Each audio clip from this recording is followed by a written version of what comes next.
भगवान योगी रामचंद्र कुमार कुंवार 1918 அவதரித்தார். 2018 அவருடைய நூற்றாண்டு விழா. 2017 ஆசிரமத்தில் முடிவெடுத்தார்கள். 1918 2018 100 ஆண்டுகள். 2017 பகவானுக்கு ரொம்ப பிடித்தது, பகவான் அவர் அடிக்கடி சொல்லக்கூடியது இந்த நாமத்தை சொல்லுவோம். யோகி ராமச்சந்திரகுமார், யோகி ராமச்சந்திரகுமார், யோகி ராமச்சந்திரகுமார், ஜெயகுரு ராய என்ற நாமத்தை சொல்லுங்கள். அந்த நாமமே அதனுடைய வேலையை செய்யும். அந்த நாமம் சொல்லும் பொழுது அது எந்நேரம் ஆகாயத்தில் ஒழித்துக் கொண்டிருக்கிறது. அந்த நாமம் நீங்கள் கூப்பிட்ட குரலுக்கு உதவிக்கு ஓடி வரும் என்று சொல்வார்கள். கூப்பிட்ட குரலுக்கு ஓடி வருவார். யோகி ராமச்சந்திரகுமார் என்று ஒரு தவணை சொன்னாலே போதும், அந்த அளவுக்கு அந்த நாமம் உங்களுக்கு கூட வந்து உதவி செய்யும். அவ்வளவு சக்தி வாய்ந்த நாமத்தை அவர்கள் கொடுத்தார்கள். ராமர் அவதாரம், கிருஷ்ண அவதாரம், ராமகிருஷ்ண அவதாரம், யோகி ராமச்சந்திரகுமார் அவதாரம். ராமர் யாராக ராமர் அவதரித்தாரோ, யார் கிருஷ்ணராக அவதரித்தாரோ, யார் ராமகிருஷ்ணராக அவதரித்தாரோ அவரேதான் யோகி ராமச்சந்திரகுமார் என்பதில் ஒரு துளி அளவு கூட சந்தேகம் இல்லை. அவரேதான் ராமகிருஷ்ணர், அவரேதான் ராமர், அவரேதான் கிருஷ்ணர், அவரேதான் யோகி ராமச்சந்திரகுமார். அந்த யோகி ராமச்சந்திரகுமார் என்ற நாமத்துக்கு என்னால் சொல்லும் பொழுது அவ்வளவு சக்தியும் அதுகிட்ட கொடுத்துட்டேன். அவ்வளவு சக்தியையும் அவ்வளவு உயிரையும் யோகி ராமச்சந்திரகுமார் என்ற நாமத்தில் கொடுத்து விட்டேன். உங்களுக்கு உங்களுக்கு உதவி தேவையா? அந்த யோகி ராமச்சந்திரகுமார் என்ற நாமத்தை சொல்லுங்கள். என்னுடைய உடலுடன் வர வேண்டிய அவசியம் அல்ல, ஆனால் உங்களுக்கு உதவி வந்து கண்டிப்பாக சேரும். அந்த உதவியை பிடிக்கும். அந்த நாமம் அவ்வளவு சக்தி வாய்ந்த நாமம். நான் முன்னாடி சொல்லியிருக்கேன், எப்படியோட்டுக்கு அந்த நாமத்தை பயன்படுத்தியிருக்கேன். அப்படி உள்ள நாமத்தை அவர்கள் என்ன சொன்னார்கள்? சமாதியான பிறகு 2018 1008 கோடி நாமங்கள் எழுத வேண்டும். இந்த உலகம் முழுவதும் அவர்கள் எழுதக்கூடிய நாமங்கள் 100 தவணை, 200 தவணை, 500 தவணை, ஒரு வீட்டில் 1000 தவணை சொன்னாலும் 1000 தவணை என்று கணக்கு கொடுங்கள். அந்த கணக்கை நாங்கள் வைத்துக் கொண்டு வருகிறோம். 1008 கோடி நாமங்கள் இந்த ஒரு ஆண்டில் 2017 டிசம்பரில் இருந்து 2018 டிசம்பருக்குள் 1008 கோடி நாமங்கள் எழுதப்பட வேண்டும், சொல்லப்பட வேண்டும். இதை எங்களுக்கு கணக்குக்கு அனுப்புங்கள் என்று உலகம் முழுவதும் பறைசாற்றினார்கள். எல்லா இடத்திலிருந்து நாம் எழுதி கொண்டிருந்தார்கள்.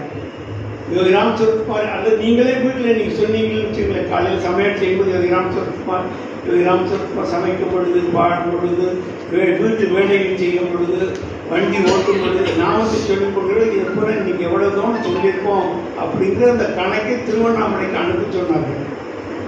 2017 18க்குள் 17 18க்குள் 1008 கோடி நாமங்கள் கூறும்படி, எழுதும்படி, சொல்லும்படி, நினைக்கும்படி எல்லாம் சொல்லப்பட்டது. உலகம் முழுவதும் இது பறைசாற்றப்பட்டது. ஆனால் இந்த நாமம் அப்போ 2018 டிசம்பரில் நாமும் நம்ம எல்லாம் எழுதிட்டோம், சொல்லிட்டோம், வச்சுட்டோம். இதோடு முடித்துக் கொள்ளலாமா என்று ஒரு நபர் கேட்டார். அதற்கு ஆசிரமம் கூறிய பதில் அல்ல. பகவான் எந்நேரமும், எந்த காலத்தும், எந்த நேரத்திலும் அந்த யோகி ராமச்சந்திரகுமார், யோகி ராமச்சந்திரகுமார், யோகி ராமச்சந்திரகுமார், ஜெயகுரு ராயா என்ற நாமம் எந்த காலத்திலும் சொல்ல வேண்டும், எந்த நேரத்திலும் சொல்ல வேண்டும், எல்லா இடங்களிலும் சொல்ல வேண்டும், எல்லா காலங்களிலும் சொல்ல வேண்டும். எல்லா நேரத்திலும் பகவான் உங்களுக்கு அந்த நாமம் சொன்னால் உதவிக்கு ஓடி வருவான். அதை நீங்கள் இனிமேல் நிறுத்த வேண்டும், தொடர்ந்து சொல்லுங்கள் என்றார்கள். அப்படி இந்த யோகி நாமத்துல என்ன இருக்குன்னா தியானம். யோகி ராமச்சந்திரகுமார் என்று சொன்னால் தியானம். யோகி ராமச்சந்திரகுமார் என்றால் அது சரணாகதி.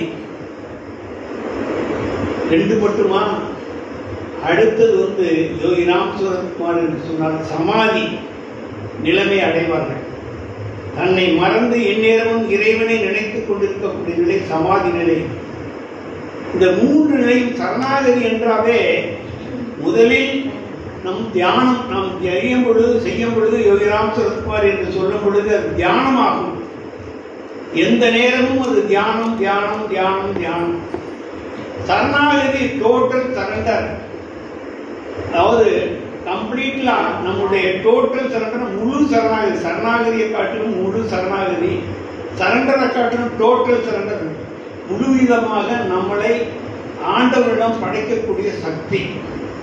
அந்த மாதிரி படைச்சிட்டோம்னா இப்போ நம்ம 7 மணிக்கு வரோம் 6 மணிக்கு வரோம் ஒரு வேலை செய்கிறோம். நம்ம இந்த வேலை செய்கிறோம்னா நாம் செய்யவில்லை, நாம் உள்ள இருக்கக்கூடிய அந்த சக்தி செய்கிறது. இதுதான் ஒரு ஆரம்பத்தில் பகவான் பிறந்தவருக்கு தன்னுடைய 12வது வயதில் ரமணாசிரமத்தில் ரமணருக்கு வந்தது கூட அவருக்கும் இந்த உயிர், இந்த பறவையினுடைய உடல், அதாக பறவை இருக்கிறது. கொஞ்ச நேரத்தில் பின்னாடி அந்த பறவை வந்து செவத்தில் இருந்தது, கிணற்று செவத்தில் இருந்தது. பகவான் அந்த கையில வீசும் பொழுது அது அடிபட்டு கீழே விழுந்து விட்டது. உடனே அது வாங்கி விட்டதா என்றதுனே கங்கை தண்ணீரை ஊற்றி பார்த்தால் எல்லாம் பண்ணாலும் அந்த பறவை பிடிக்கவில்லை. ஆனால் அந்த பறவையினுடைய உடல் அப்படியே இருக்கிறது. அப்படின்னா அந்த அசைவு, அந்த இயக்கம் எங்கே? அந்த இயக்கம் எங்கே போனது? அந்த இயக்கம் தான் ஆன்மா.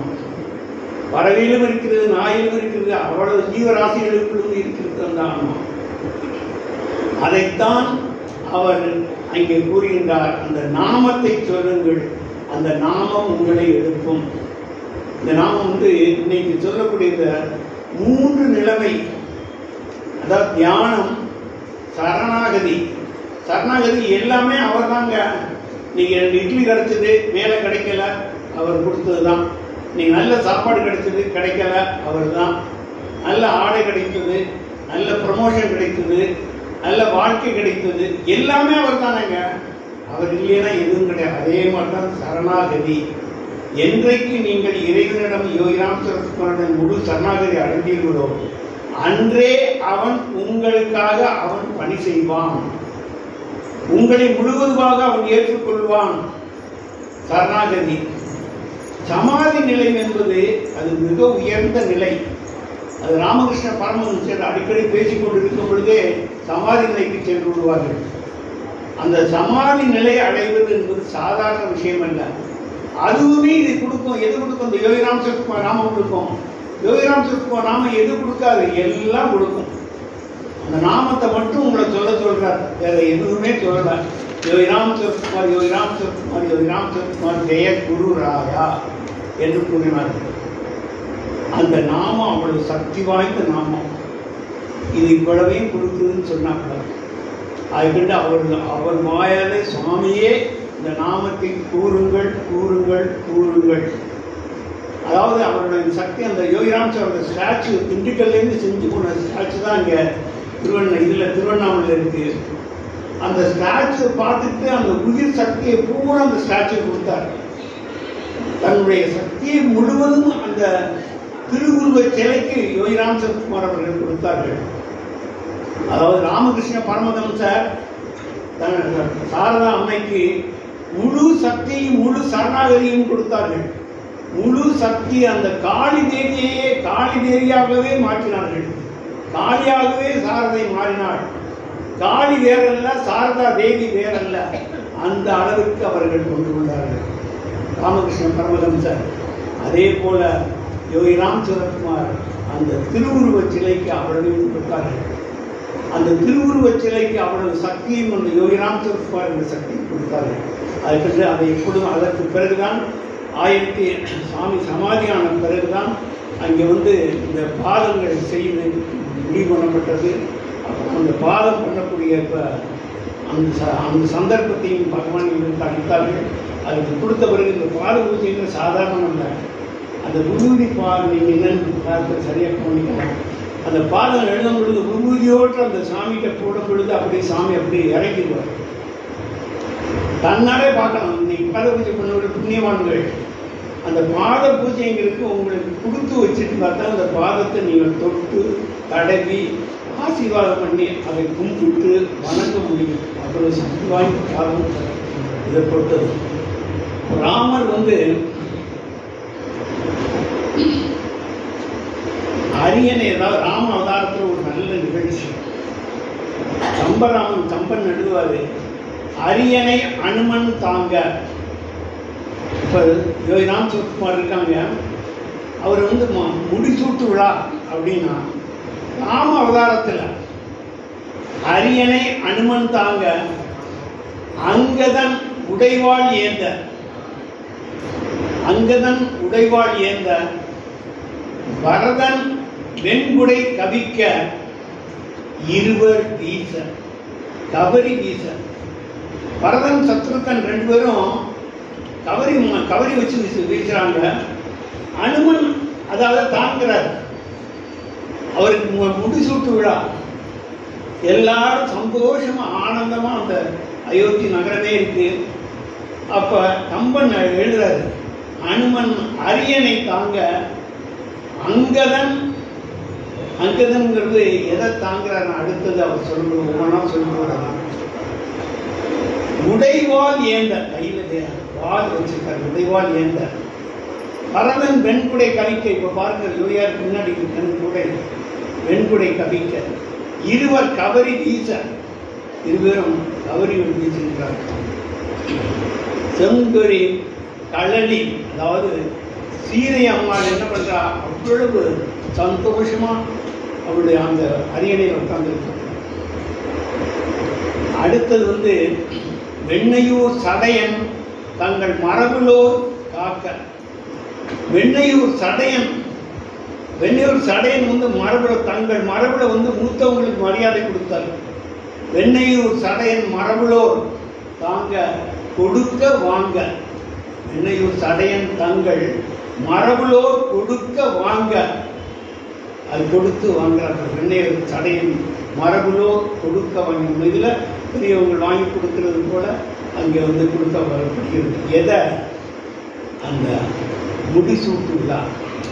வெண்ணையூர் சடையன் தங்கள் மரபுலோர் கொடுக்க வாங்க. அதை வந்து கடைசியில் வசிஷ்டர் என்ன பண்ணுறார், அதை வந்து வாங்கி அதை முடிய சூட்டுகின்றார். அந்த அளவுக்கு ஒரு ஆனந்தமான நிகழ்ச்சி. யோகிராம் சிவகுமாருக்கு இந்த மாதிரி பாதபூஜை பண்ணி ஒரு தலையில் கிரீடத்தை வச்சு பார்க்கணும்னு ஆசைப்பட்டோம். மலரால சடையில் அந்த மேலே வைக்கக்கூடிய அவருடைய இதை வந்து சந்தோஷமாக செஞ்சு மாலையும் அவர் கத்தில் போட்டு, அதே மாதிரி அவருடைய சடையில் வந்து இதிலே வந்து அந்த கிரீடம், அந்த கிரீடத்தை எப்படி வைக்கிறேன்னா அப்படின்னு வச்சு பார்க்கணும்னு ஆசை இருக்கு. அதை செய்தோம், அதை மாற்றிருப்பாங்க எல்லாரும். அவ்வளவு சந்தோஷம். கோவன் யோகிராம் சிவகுமார் இன்னைக்கு உங்களுக்கு திரும்ப திரும்ப கேட்கும். எந்த நேரத்திலும், எந்த காலத்திலும், எந்த நிமிடத்திலும் நீங்கள் மறவாமல் இருக்க வேண்டியது யோகிராம் சிவகுமார், யோகிராம் சிவகுமார், யோகிராம் சிவகுமார் தேவராய என்று சொல்கிறேன்.